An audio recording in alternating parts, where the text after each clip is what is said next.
Saber Direito desta semana, o professor Paulo Henrique Helene vai ministrar um curso sobre a aplicação da pena no direito penal.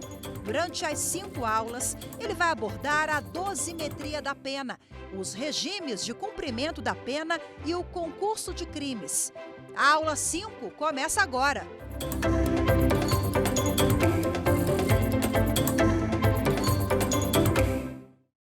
Olá, seja muito bem-vindo ou muito bem-vinda ao nosso 5º programa Saber Direito dessa semana. Eu sou o professor Paulo Henrique Helene, estou te acompanhando aqui na disciplina de Direito Penal, estudando a aplicação da pena. Na nossa primeira aula, estudamos dosimetria da pena, então focamos na aplicação da pena privativa de liberdade. No nosso segundo encontro também estudamos dosimetria da pena. Então, o que o Código Penal trata a respeito desse conteúdo? Vimos ali o sistema trifásico, o que o juiz observa na primeira fase, na segunda fase e na terceira fase. Depois, num terceiro encontro, estudamos regime inicial de cumprimento da pena. Então, quando que eu posso estabelecer um regime fechado, semiaberto ou aberto? E na quarta aula, estudamos ainda concurso de crimes. Verificamos as regras específicas do artigo 69, 70 e 71 do Código Penal a respeito de concurso material, concurso formal e continuidade delitiva. E nesse encontro, para a gente fechar com chave de ouro, nós vamos estudar as penas restritivas de direitos e também a pena de multa, coisas muito importantes a serem trabalhadas ainda nesse encontro. O artigo que começa a trabalhar penas restritivas de direitos no Código Penal é o artigo 43. Esse artigo ele traz as espécies de penas restritivas de direitos. São 5 situações que aparecem lá elencadas pelo legislador. Nós temos a prestação pecuniária, prestação de serviço à comunidade, perda de bens e valores, interdição temporária de direitos e limitação de fim de semana. A doutrina costuma fazer uma diferenciação entre elas para classificar as reais, que envolvem patrimônio, e as pessoais, que envolvem a liberdade de ir e vir. Nós podemos classificar como reais as seguintes penas restritivas de direitos: a perda de bens e valores e a prestação pecuniária, porque envolvem nitidamente patrimônio. Já as outras são classificadas como pessoais. Aí você tem ali a prestação de serviço à comunidade, limitação de final de semana e interdição temporária de direitos. Nós vamos estudar nesse encontro cada uma dessas espécies de penas restritivas. E ainda eu vou trabalhar com você outros aspectos muito importantes que dizem respeito às regras de aplicação dessas penas restritivas. Porque eu já vou te adiantar uma informação muito importante. Quando nós pensamos em penas restritivas de direitos, nessas hipóteses, essas penas restritivas de direitos, elas não costumam aparecer no preceito secundário dos crimes. Isso significa dizer que quando você vai e observa o Código Penal lá na parte especial ou as leis extravagantes, você geralmente encontra lá nos preceitos primários a descrição do fato criminoso, por exemplo, óleo 121, matar alguém, e o preceito secundário constitui a consequência. E geralmente nesse preceito secundário aparece uma pena privativa de liberdade, cumulada ou não com a pena de multa. Pensando ainda no exemplo do artigo 121, lá você tem uma pena privativa de liberdade, a reclusão de 6 a 20 anos. Isso pensando na modalidade de um homicídio simples. O que eu quero aqui destacar é o seguinte: você não vai encontrar, via de regra, as penas restritivas de direitos nos tipos penais, no Código Penal. Você não encontra. O que acontece, na verdade, é que essas penas restritivas, elas são autônomas e elas não convivem com as privativas de liberdade. Na verdade, elas substituem as privativas de liberdade. Então, essa é uma característica muito interessante das penas restritivas. Elas correspondem a um benefício teórico que vai substituir a privação da liberdade, só restringindo direitos.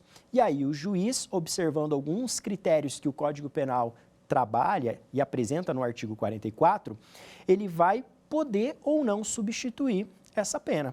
Então tudo isso ele faz dentro do bojo de uma sentença penal condenatória. Se você olhar para uma sentença penal condenatória, então, numa estrutura prática desse nosso conteúdo, reconhecendo a culpa do réu, o juiz condena, depois ele calcula a pena privativa de liberdade, estipula o regime inicial de cumprimento da pena e logo na sequência ele verifica se dá para substituir essa privativa de liberdade por restritiva de direitos. É exatamente esse o raciocínio que nós temos ali no Código Penal. E como espécies aqui, eu quero trabalhar com você, a partir de agora, a redação do Código Penal. Como que o Código Penal explica cada uma dessas espécies de restritivas de direitos? O que vem a ser prestação pecuniária, prestação de serviço à comunidade, perda de bens e valores e assim por diante. Então, eu vou te apresentar aqui os artigos que disciplinam esses conteúdos, disciplinam essas espécies de penas restritivas de direitos. O primeiro artigo que eu vou mencionar para você é o artigo 45, parágrafo 1º. Nesse artigo 45, nós vamos ter ali as regras, como que funciona, na verdade, a prestação pecuniária, que é uma primeira espécie de pena restritiva de direitos. Então, na letra da lei, diz assim o nosso legislador: a prestação pecuniária consiste no pagamento em dinheiro à vítima, a seus dependentes ou à entidade pública ou privada, com destinação social, de importância fixada pelo juiz, não inferior a 1 salário mínimo, nem superior a 360 salários mínimos. O valor pago será deduzido do montante de eventual condenação em ação de reparação cível, se coincidentes os beneficiários. Então, veja que interessante. Na letra da lei, o que nós temos aqui a título de prestação pecuniária? Guarde o seguinte: trata-se de um montante em dinheiro que o réu é condenado a pagar à vítima. Então, é muito importante você ter em mente que o destinatário da prestação pecuniária é a vítima. Se o crime não tiver uma vítima determinada, aí o juiz vai destinar alguma entidade de assistência social. E qual que é o valor dessa prestação pecuniária? O legislador ele estabelece ali que vai variar de 1 salário mínimo até 360 salários mínimos. E, inclusive, esse montante que o réu paga à vítima pode ser utilizado a fim de abatimento daquele valor que ele tem que pagar na esfera cível, em razão do prejuízo que ele provocou à vítima. Tudo bem?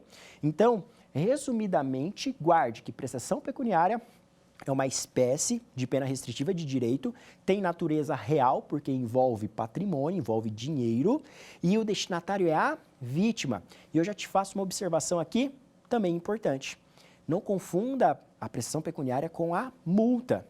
A multa, já nós vamos detalhar mais, mas a multa é uma sanção em que o réu é condenado a pagar ao Estado. O réu paga ao Estado e ela é calculada por um outro mecanismo de dias-multa, que depois eu vou te explicar. Aqui é totalmente diferente, tudo bem? E o que acontece se o agente não paga essa prestação pecuniária? Aí, aquilo que foi utilizado para beneficiar em substituição à privativa de liberdade, torna a ser privativa de liberdade. Porque lembra, eu disse para você que a pena restritiva vem para substituir a privativa de liberdade. Se eu não cumprir a restritiva, volta a ser privativa de liberdade, a sanção. Tudo bem? Bom, avançando, eu vou te apresentar agora uma outra espécie que nós temos no Código Penal de pena restritiva de direitos. Eu quero que você dê uma olhada juntamente comigo aqui no artigo 45, parágrafo 3º, que vai trazer a perda de bens e valores. Então, diz o seguinte, o parágrafo 3º do artigo 45. A perda de bens e valores pertencentes aos condenados dar-se-á ressalvada a legislação especial em favor do Fundo Penitenciário Nacional, e seu valor terá como teto o que for maior, o montante do prejuízo causado ou do provento obtido pelo agente por terceiro, em consequência da prática do crime. Essa daqui, então, é uma espécie de restritiva de direitos também real. Por quê? Porque envolve patrimônio. E aqui é muito interessante porque você vai atingir o patrimônio do condenado. O juiz vai determinar a perda dos bens regulares desse condenado.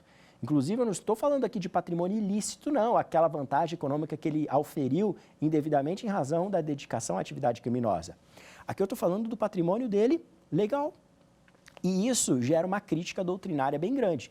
Dependendo do livro de direito penal que você pegar, você vai ver que os penalistas criticam isso, falando que isso é uma espécie de confisco. Tá? Esse posicionamento, por exemplo, é do professor César Roberto Bittencourt, porque eu estou atacando o patrimônio lícito do condenado. É uma medida que é efetiva se nós pensarmos em combate a organizações criminosas, combate a criminalidade econômica. Por quê? Às vezes é muito mais efetivo a gente atacar o bolso, o patrimônio, despatrimonializar aquela organização criminosa do que propriamente aplicar uma pena privativa de liberdade. Então, é uma medida que dependendo do caso concreto e aplicando com inteligência, é muito efetiva pensando em prevenção de novas infrações penais. Legal? Na letra da lei, eu quero te apresentar agora o artigo 46, que vai trazer para nós os requisitos e o que tem de característica da prestação de serviço à comunidade. Lembrando que a prestação de serviço à comunidade já vai ser daí uma espécie de pena restritiva de direito de cunho pessoal, porque já vai envolver a liberdade de locomoção do agente. Então diz assim o artigo 46. No caput, ele destaca assim o legislador: a prestação de serviço à comunidade ou a entidades públicas é aplicável às condenações superiores a 6 meses de privação de liberdade. O parágrafo 1º vai dizer que a prestação de serviços à comunidade ou a entidades públicas consiste na atribuição de tarefas gratuitas ao condenado. O parágrafo 2º vai dizer que a prestação de serviços à comunidade dar-se-á em entidades assistenciais, hospitais, escolas, orfanatos ou outros estabelecimentos congêneres em programas comunitários ou estatais. E o parágrafo 3º vai falar que as tarefas a que se refere o parágrafo 1º são atribuídas conforme as aptidões do condenado, devendo ser cumpridas à razão de 1 hora de tarefa por dia de condenação, fixadas de modo a não prejudicar a jornada normal de trabalho. E o parágrafo 4º desse mesmo artigo complementa o seguinte, que se a pena substituída for superior a 1 ano, é facultado ao condenado cumprir a pena substituída por tempo menor, nunca inferior à metade da pena privativa de liberdade fixada. Essa é uma espécie de pena restritiva de direitos muito comum no dia a dia forense. Os magistrados gostam muito de trabalhar com ela. Por quê? Porque ela é fácil de fiscalizar. Veja que a ideia aqui do legislador é atribuir tarefas ao condenado e tarefas que não serão remuneradas. Então, guarda que eu vou aqui aplicar essa sanção e o agente não vai ter nenhuma contraprestação. São tarefas gratuitas. E veja que a proporção de tempo é equivalente à pena privativa de liberdade. 1 dia de condenação será convertido em 1 hora de tarefa que ele vai ter que prestar, entendeu? Mas atente-se ao seguinte dado. Logo no caput desse dispositivo, nós temos uma limitação. Não dá para aplicar a prestação pecuniária em todo e qualquer caso, porque exige-se ali uma pena mínima aplicada na sentença de 6 meses. Tudo bem? Lembra sempre do que eu venho tratando aqui nas nossas aulas. Pensa na estrutura prática. Quando você vai para uma sentença condenatória, o juiz ele sempre vai calcular a pena, passa ali pelo critério trifásico e aí estipula o regime e depois disso ele verifica se dá para substituir essa pena privativa de liberdade por restritiva. Aquela pena definitiva não pode ser inferior a 6 meses sob pena de impedir a estipulação aqui dessa espécie de pena restritiva de direitos, que é a prestação pecuniária. Compreendido? Então, nós temos essa que é muito importante e muito aplicada no dia a dia forense. Avançando aqui, eu quero ler com você outro dispositivo que vai explicar outra espécie de pena restritiva de direitos, que é o artigo 47, que nós temos no Código Penal. Ele vai se dedicar a explicar a interdição temporária de direitos, que é uma outra espécie de pena restritiva de natureza pessoal.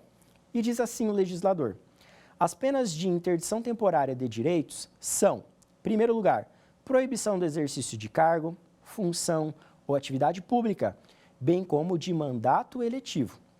2. Proibição do exercício de profissão, atividade ou ofício que dependam de habilitação especial, de licença ou autorização do poder público. 3. Suspensão de autorização ou de habilitação para dirigir veículo. 4. Suspensão de frequentar determinados lugares. E 5. Proibição de inscrever-se em concurso, avaliação ou exames públicos. Então, essas aqui são as interdições temporárias de direitos, tá bem? Então, veja que o legislador já enumerou o que vai ser restringido. O exercício de determinada função pública, proibição desse sujeito realizar concurso público, mas aqui vai uma informação muito importante. Claro, o juiz vai aplicar uma sanção como essa, vai substituir a privativa de liberdade por esse tipo de interdição temporária de direitos, se isso aqui tiver vinculação com a infração que foi praticada. Se o agente praticou um crime comum que não tem nada a ver com o concurso público, por que o magistrado vai proibir ele de fazer um certame como esse? Entendeu?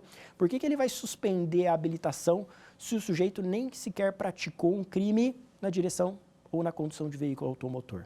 Entendeu? Então, uma coisa que você tem que se recordar aqui é, no tocante à interdição temporária de direitos, essa sanção, ela tem que ter vinculação com a infração que foi praticada, tá bem? Tem que ter esse nexo, nessa relação, senão não faz nenhum sentido o juiz trabalhar com esse tipo de substituição.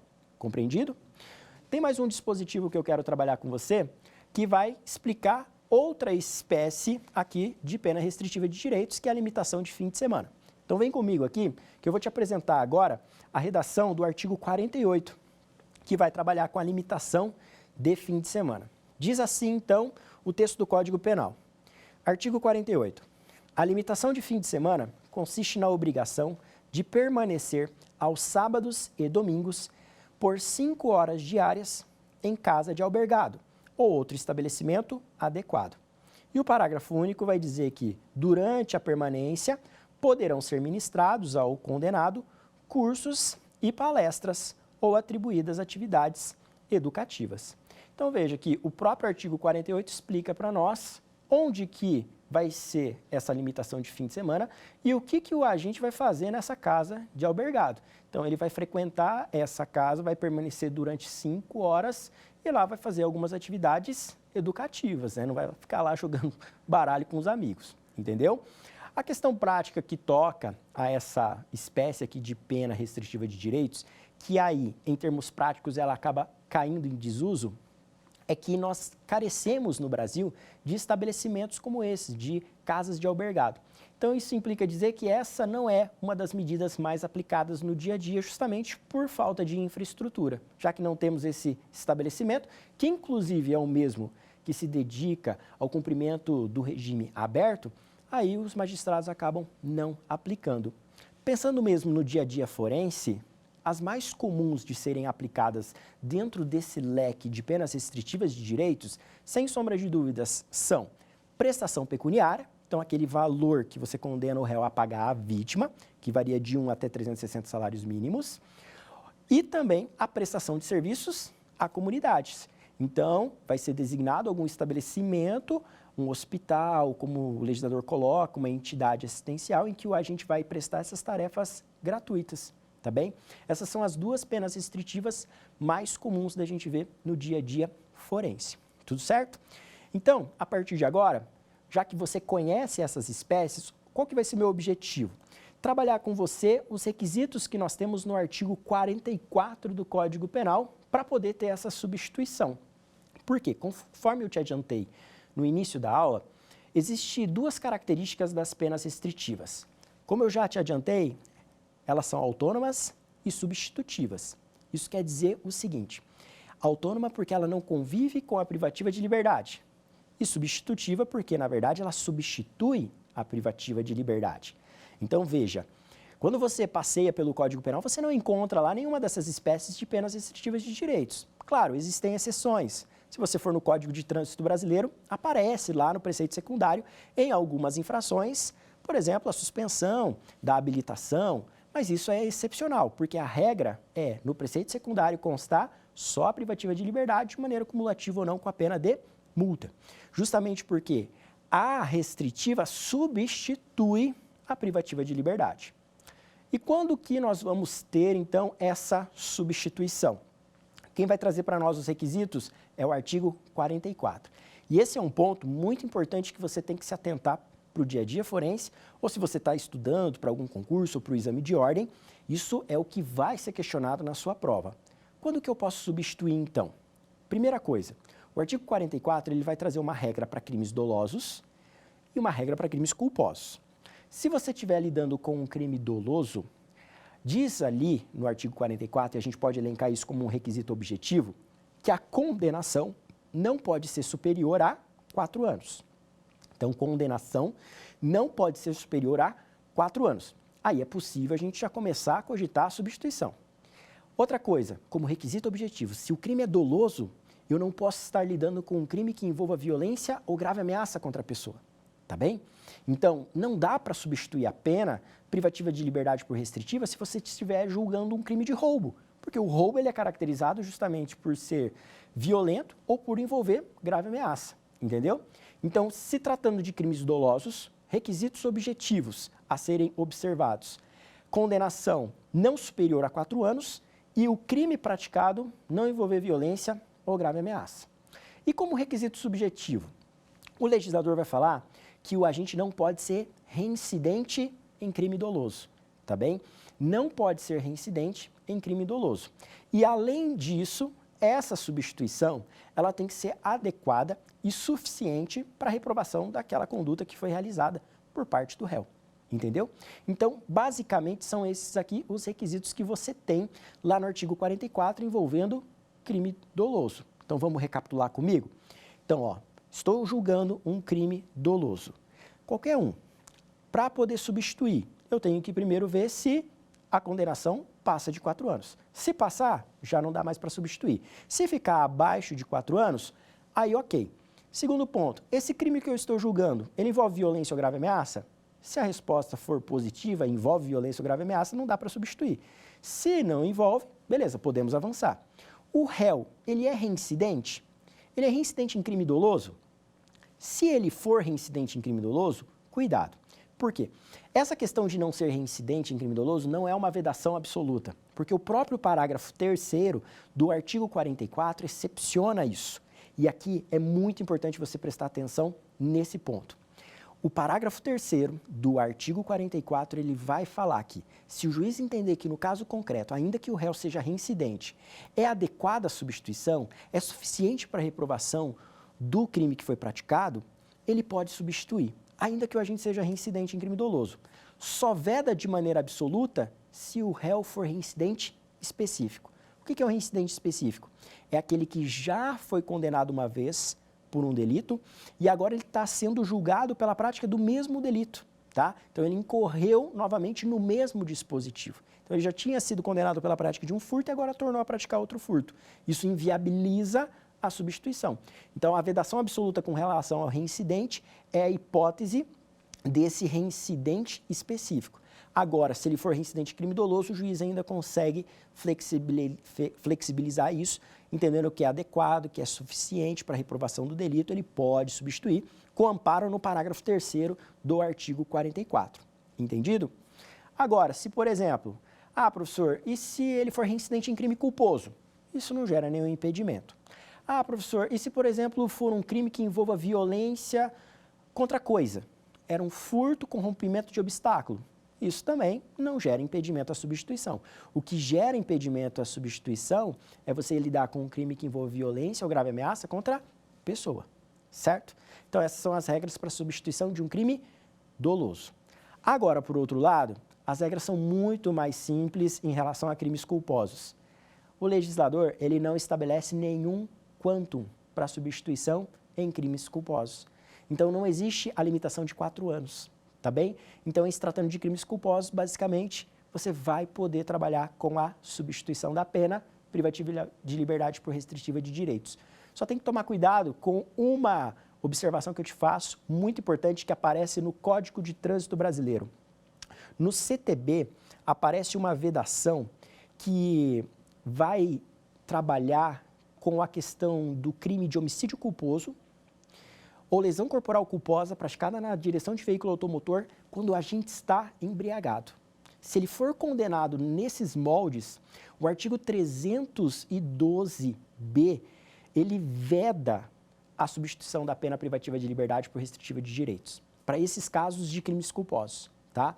Então, se envolver ali embriaguez e o agente, ele produziu um atropelamento e causou a morte de pessoas ou lesão corporal culposamente, é proibida a substituição da pena privativa de liberdade por restritiva de direitos. Tudo bem? Então, muito cuidado com isso. Agora, nas outras hipóteses de crimes culposos, não tem essa vedação. Fechou? Então vamos lá, vamos recapitular, porque esse ponto é o ponto alto da aula, tá bem? Quais são os requisitos para a gente substituir a pena privativa de liberdade por restritiva de direitos? Pensando aqui num quadro. Primeira coisa, crime doloso. A condenação não pode ser superior a 4 anos. E o crime não pode envolver violência ou grave ameaça contra a pessoa. Como requisito subjetivo, não pode ser reincidente em crime doloso e essa substituição tem que ser adequada e suficiente à reprovação da prática daquela conduta por parte do réu. Mesmo que ele seja reincidente em crime doloso, o parágrafo 3º do artigo 44, ele flexibiliza isso, tá? Inclusive, vamos fazer a leitura desse parágrafo 3º? Vou te apresentar aqui, então, rapidamente, o parágrafo 3º do artigo 44, que você vai conferir comigo na tela. Só para eu ter certeza que você não vai esquecer dessa questão especial. Então, diz assim, ó, o legislador, artigo 44, parágrafo 3º. Se o condenado é reincidente, o juiz poderá aplicar a substituição desde que, em face da condenação anterior, a medida seja socialmente recomendável e a reincidência não se tenha operado em virtude da prática do mesmo crime. Então, como eu disse para você, só tem uma vedação absoluta, que é com relação ao reincidente específico. Agora, se ele for reincidente, o juiz ainda pode pegar e trabalhar com a substituição se entender que é adequada no caso, que a substituição ela é socialmente adequada naquela circunstância particular que ele está julgando. Tudo bem? Agora, se você estiver julgando um crime culposo, aí não tem esse critério. Só se atente para a vedação que aparece lá no Código de Trânsito Brasileiro com relação a esses crimes que envolvem embriaguez ao volante, né? Em que o agente está conduzindo um veículo automotor e provoca um atropelamento, mata uma pessoa ou se envolve num acidente e causa lesão corporal em outra pessoa. Tudo bem? Então, esses são os requisitos para a substituição, coisas assim extremamente importantes. Para além dessas hipóteses aí do Código Penal de substituição, eu quero destacar para você algumas coisas também que estão na legislação penal extravagante. Vamos dar um pulinho lá na lei de drogas. Eu quero aqui te apresentar o parágrafo 4º do artigo 33 da lei de drogas. Se você der uma olhada na redação do parágrafo 4º do artigo 33 da lei de drogas, você vai perceber que na redação originária, o legislador ele trabalhava ali com uma vedação, a substituição da pena privativa de liberdade por restritiva de direitos. Então, você tinha ali o tráfico privilegiado, que é uma hipótese que gera a diminuição da pena, se o agente ele é traficante, mas ele é primário, tem bons antecedentes, ele não se dedica à atividade criminosa, mas havia uma previsão ali de que era vedada a substituição. O que acontece? Isso foi declarado inconstitucional pelo Supremo Tribunal Federal. Hoje, então, é perfeitamente possível a gente trabalhar com a substituição da pena privativa de liberdade por restritiva de direitos, mesmo que esteja lidando com tráfico de drogas, tá? Inclusive, essa declaração de inconstitucionalidade, o Senado, amparado nisso, foi lá e suprimiu, por meio de resolução do texto da lei de drogas, essa vedação. Se você entrar no site do Planalto, você vai ver que está riscado isso. E vai ter uma observação da resolução número 5 do Senado Federal, que riscou essa proibição. Mas o Senado se baseou no controle de constitucionalidade exercido pelo Supremo Tribunal Federal. Em resumo, lembra então, hoje, ainda que você esteja diante de um crime de tráfico de drogas, é perfeitamente possível a substituição, desde que você esteja lidando ali com os requisitos do artigo 44, tá? Então, presente os requisitos do artigo 44, dá para substituir, ainda que seja tráfico de drogas. Fácil? Então, vamos lá. Adiante, é importante também eu mencionar para você o teor de uma outra súmula muito importante do STJ, que é a 588. E aqui eu quero que você acompanhe juntamente comigo a leitura. O que você tem na súmula 588 do STJ? O STJ sumulou o seguinte, que a prática de crime ou contravenção penal contra a mulher com violência ou grave ameaça em ambiente doméstico impossibilita a substituição da pena privativa de liberdade por restritiva de direitos. Basicamente, o raciocínio é o seguinte: se você estiver diante de um crime de lesão corporal praticada contra a mulher nesse ambiente aqui familiar, doméstico, ou uma contravenção como vias de fato contra a mulher, o juiz não pode substituir a pena privativa de liberdade por restritiva de direitos, tá bem? O juiz não pode fazer essa substituição. Inclusive, tem vários entendimentos nesse sentido de se tratar de maneira mais gravosa o sujeito ativo de crimes que são protagonizados pela Lei Maria da Penha, porque também a gente não se admite insignificância em crimes ou contravenções praticadas contra a mulher. Também se proíbe a substituição da pena privativa de liberdade por restritiva de direitos. Então, a jurisprudência é bem firme nesse sentido em trazer um tratamento mais duro com relação a esse agressor, tá? Então, súmula 588 é extremamente importante. Lembra, então, não dá para substituir a pena privativa de liberdade por restritiva de direitos quando você se deparar com crimes ou contravenções praticadas contra a mulher nesse ambiente doméstico ou familiar. Tudo bem? Então, essa é uma observação aqui extremamente relevante também de ser consignada. Fechou? Então, dito isso, eu quero finalizar com você essa parte de penas restritivas de direitos. Nós vimos que o artigo 43 traz ali 5 espécies de penas restritivas de direitos: prestação pecuniária, perda de bens e valores, prestação de serviço à comunidade, interdição temporária de direitos e também a limitação de fim de semana.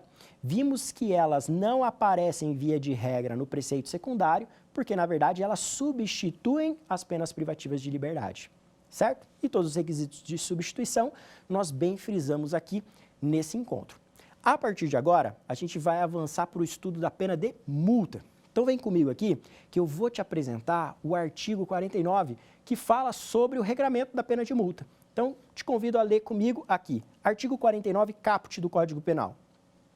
A pena de multa consiste no pagamento ao fundo penitenciário da quantia fixada na sentença e calculada em dias multa. Será no mínimo de 10 e no máximo 360 dias multa. E o parágrafo 1º desse artigo 49, ele diz o seguinte, que o valor do dia multa será fixado pelo juiz, não podendo ser inferior a 1/30 do maior valor do salário mínimo mensal vigente ao tempo do fato, nem superior a 5 vezes esse salário. Então, olha só aqui que interessante. Saindo das restritivas e ingressando na pena de multa, a pena de multa ela aparece daí no código, lá no preceito secundário. Existem crimes que têm pena de multa, existem crimes que não têm. Por exemplo, homicídio não tem pena de multa, só tem pena privativa de liberdade. Agora, furto, no 155 tem, roubo tem. Então, você vai ter que verificar se o crime que você está analisando é punido, né, com a pena de multa de maneira concomitante ou alternativa com a privativa de liberdade, certo? Como é que eu vou fazer o cálculo dessa pena de multa? O juiz ele vai se atentar principalmente à capacidade econômica do réu. Então, frisando aqui para você algo extremamente importante. Como é que é feito o cálculo da pena de multa? Qual que é a baliza que o juiz tem que levar em consideração para estabelecer um montante? A própria legislação fala, e na jurisprudência também você vai encontrar isso, que nós vamos levar em consideração a capacidade econômica do réu. Como é que você vai fazer esse cálculo? Nós vimos ali na legislação um sistema de dias multa. Então, praticamente, são 2 etapas. Em primeiro lugar, o juiz ele vai encontrar qual que é o número de dias multa. Esse mínimo pode ser de 10 e o máximo pode ser de 360. Verificado essa quantidade de dias multa, num segundo momento, ele vai pegar e identificar quanto que vai valer cada dia multa. E esse valor de cada dia multa, ele oscila de 1/30 do valor do salário mínimo até 5 vezes o valor do salário mínimo. Por isso que alguns penalistas falam que aqui a gente tem um critério bifásico. Porque, em primeiro lugar, você identifica qual que é o número de dias multa, depois quanto que vale esses dias multa. E multiplica, vai chegar num valor. Se a gente pensar numa pessoa que seja ali rica, né, que tem um patrimônio elevado, você pode pensar no estabelecimento de uma pena de multa em milhões, porque pega 360 e faz isso vezes 5 vezes o valor do salário mínimo. Então, nós teremos aí um montante bem significativo. E veja só, a própria legislação fala que se você observar esses patamares máximos, 360 dias multa, cada dia multa valendo 5 vezes o valor do salário mínimo, e mesmo assim essa cifra ficar pequena, não provocar uma reprovação adequada à infração que foi praticada frente ao patrimônio do réu, você ainda está autorizado a triplicar esse valor. Então, a cifra ela fica bem elevada, tá bem?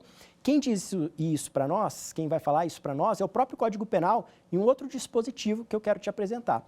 Então, a partir de agora, eu vou te apresentar a redação aqui do artigo 60. Olha o que fala o caput e o parágrafo 1º. O caput vai dizer, na fixação da pena de multa, o juiz deve atender principalmente a situação econômica do réu. No parágrafo 1º diz assim: a multa pode ser aumentada até o triplo se o juiz considerar que, em virtude da situação econômica do réu, é ineficaz, embora aplicada no máximo. Então, veja aqui, você pode fazer a conta aí da sua casa. Como é que eu chego no valor máximo hoje possível da pena de multa, professor? Pega 360, que é o valor de dias multa, pega ali cada dia multa valendo 5 vezes o valor do salário mínimo vigente hoje. Com base nesse resultado, você ainda pode triplicar. Então, vai dar um valor bem expressivo. Tudo bem? Mas, claro, tudo isso será aplicado observando a capacidade econômica do réu. Tá bem? Esse é o guia aqui em termos de análise de pena de multa. Beleza? Aí vem uma curiosidade. Professor, o que acontece se o agente não paga essa pena de multa? O não pagamento da pena de multa, isso gera a conversão da pena de multa em pena privativa de liberdade? Não. Desde a década de 90, nós não trabalhamos mais com a conversão da multa em pena privativa de liberdade. Então, esse valor será inscrito em dívida ativa, sai de cena o direito penal e entra em cena o direito tributário. Então, cabe aos representantes do Estado, os procuradores da Fazenda, ingressarem com execução fiscal para cobrarem esse valor. Inclusive, aqui tem um ponto interessante, tá? Essa execução fiscal, a princípio, a competência dela, de acordo com o que decidiu recentemente o Supremo Tribunal Federal, a competência precípua para ingressar com ela é do Ministério Público. Aqui, ó, só como nota complementar, decidiu o Supremo Tribunal Federal que a competência precípua é do Ministério Público e se o Ministério Público não fizer essa execução no prazo de 90 dias, aí a competência se desloca para os procuradores da Fazenda, tá bem? Então esse é um ponto bem importante. Qual que é a consequência, portanto, do não pagamento da pena de multa?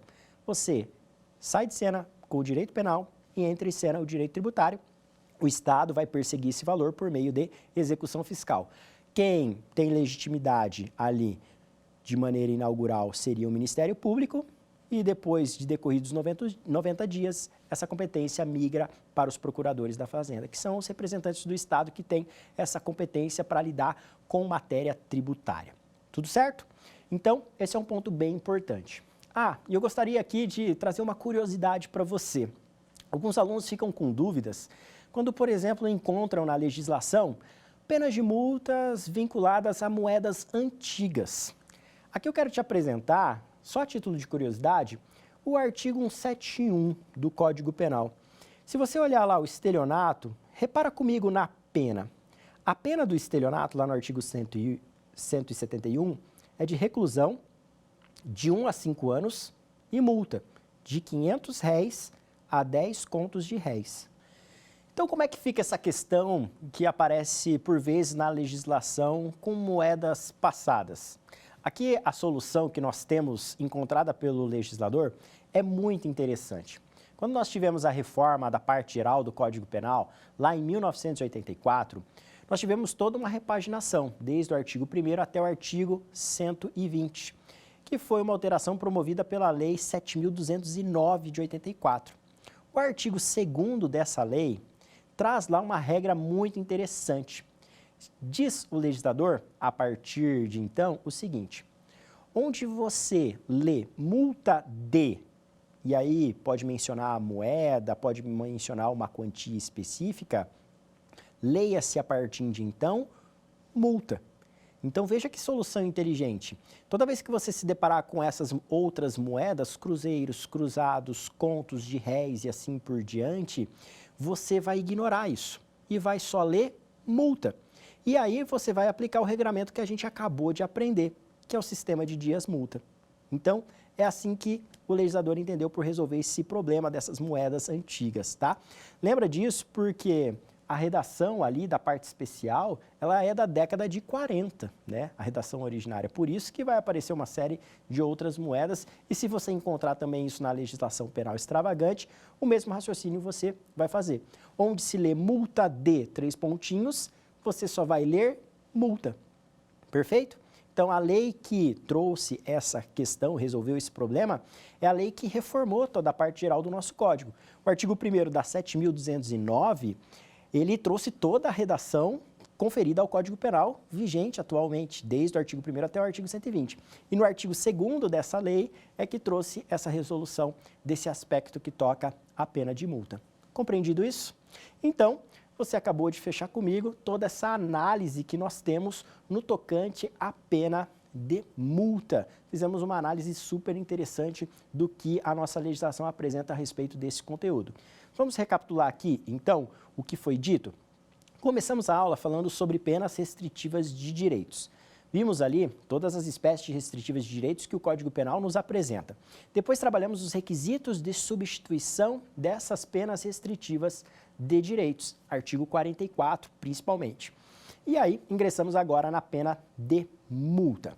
Só uma dica final, para você daí não confundir, porque isso eventualmente pode ser uma pegadinha de prova, isso pode gerar dúvida para quem já estudou ou para quem vai fazer algum certame. E aí os examinadores, quando fazem provas de concurso público ou exame de ordem, fazem alguns trocadilhos. Não confunda a pena de multa com a prestação pecuniária. Por quê? Em primeiro lugar, prestação pecuniária, a gente viu, trata-se de uma espécie de pena restritiva de direitos. Então, é um valor que o réu deve pagar à vítima. Tudo bem? Inclusive, isso é abatido de eventual indenização civil. O valor dessa prestação pecuniária é de 1 até 360 salários mínimos. Agora, a multa. A multa é um valor que o agente paga ao Estado e é revertido em prol do Fundo Penitenciário Nacional. E nesse caso, tome cuidado, tá? O não pagamento da pena de multa leva a uma execução fiscal. Agora, o não pagamento da prestação pecuniária converte novamente aquela restritiva em privativa de liberdade. Compreendido isso? A multa, ela se baseia num sistema de dias multa, que vai variar de 10 a 360 dias multa. E cada dia multa pode ter um valor que vai de 1/30 do valor do salário mínimo até 5 vezes o valor do salário mínimo. Isso ainda pode ser triplicado no final. Então veja que é bem diferente essas duas situações. Prestação pecuniária não se confunde de modo algum com pena de multa. Compreendido isso? Então, espero que você não erre daqui para frente. Com isso, então, a gente já está habilitado a ingressar no nosso quiz. Então, te convido agora para resolver 3 questões a respeito desse conteúdo aqui. Vamos lá comigo?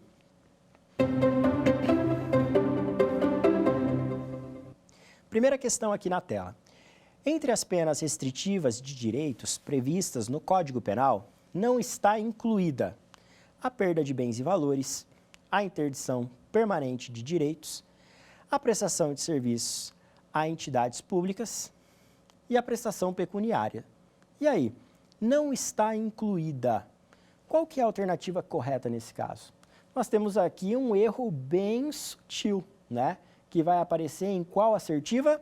Na letra B. Por quê?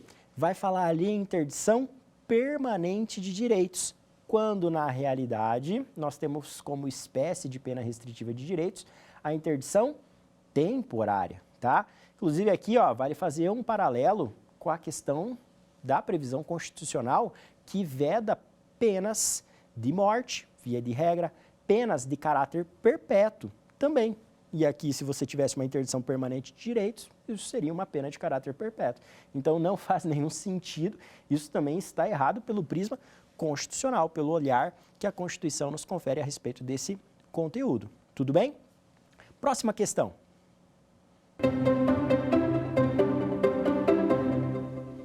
A pena de multa consiste num pagamento de quantia fixada na sentença e calculada em dias multa. Ótimo, é assim mesmo. Essa pena deve ser paga ao Fundo Penitenciário Nacional, sendo no mínimo de 10 e no máximo de 360 dias multa. Letra B.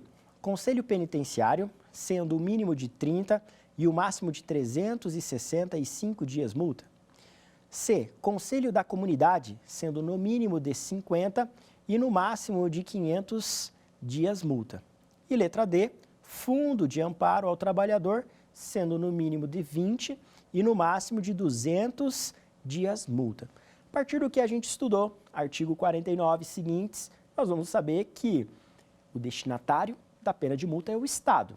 e esse valor será revertido em prol do fundo penitenciário. Então, a alternativa correta, letra A, Fundo Penitenciário Nacional. Lembrando ainda o seguinte, né? Está correto ali, porque o sistema adotado para o cálculo do dias-multa é um sistema de dias-multa.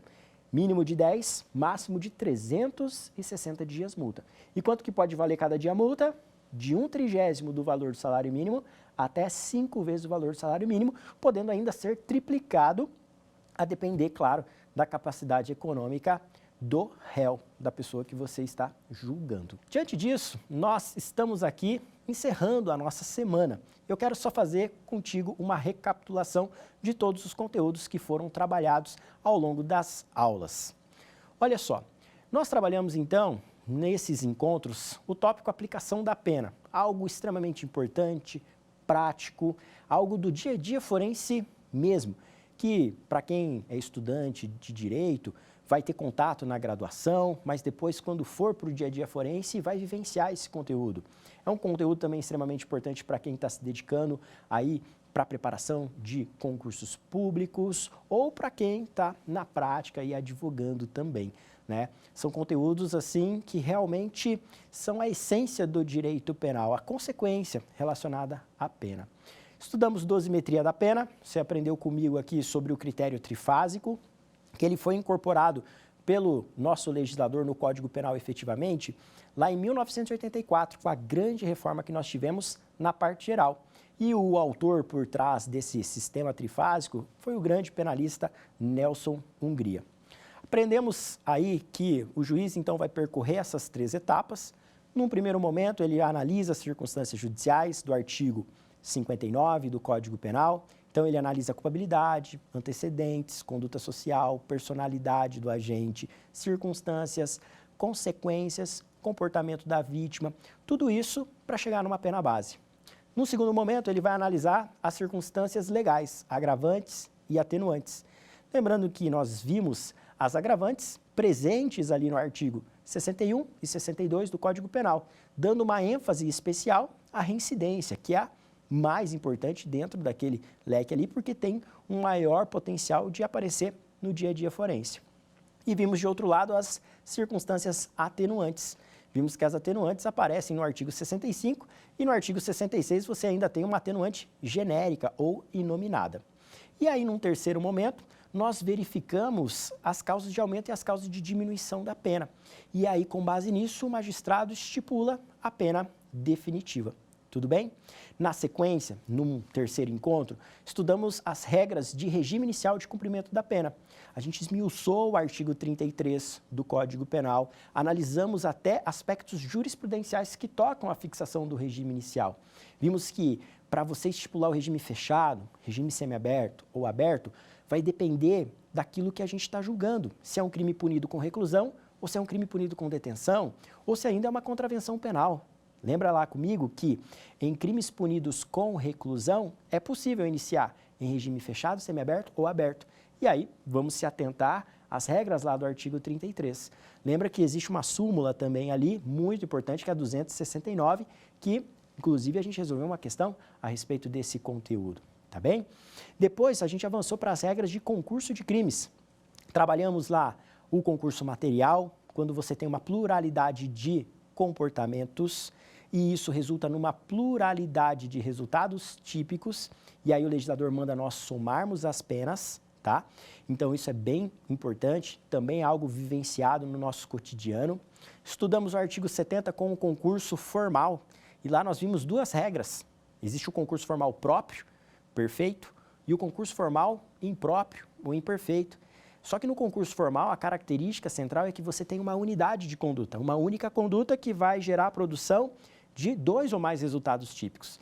Num primeiro momento, se o agente não tem compromisso com o resultado, você vai adotar a exasperação. Vai pegar a pena de um dos delitos e acrescentar uma fração que pune os demais. Já quando você diagnosticar que existe desígnios autônomos, o agente tinha dolo, compromisso com os resultados, então ele queria, por meio de uma única conduta, realizar todos aqueles crimes, aí você soma todas as penas.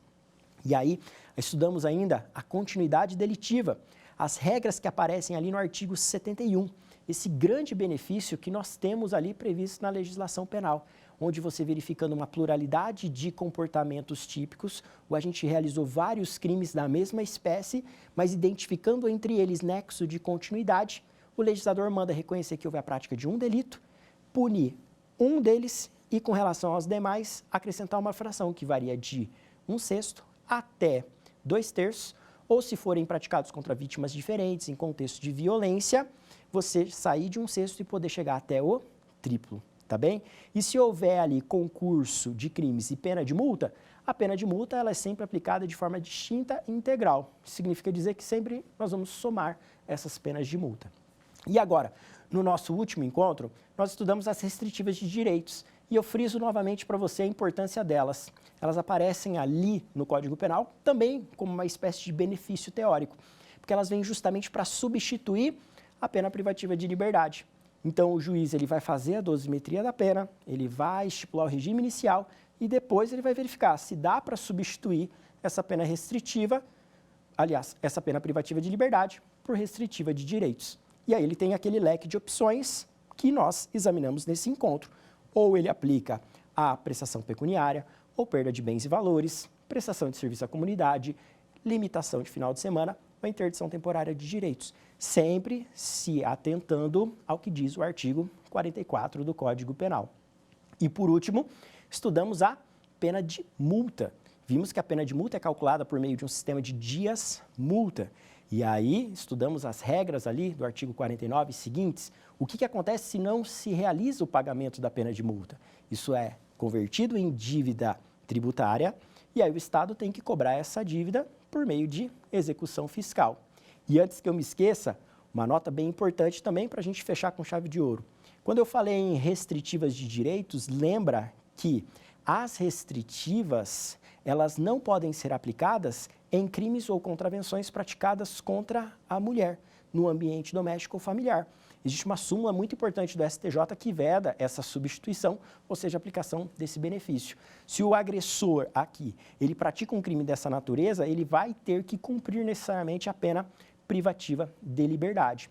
E pensando ainda em aspectos jurisprudenciais, na lei de drogas, a gente também consegue trabalhar com a substituição da pena privativa de liberdade por restritiva de direitos. Atualmente, é perfeitamente possível. Foi declarada inconstitucional a vedação que havia lá no parágrafo 4º do artigo 33 da Lei de Drogas, que é a 11.343. Tudo bem?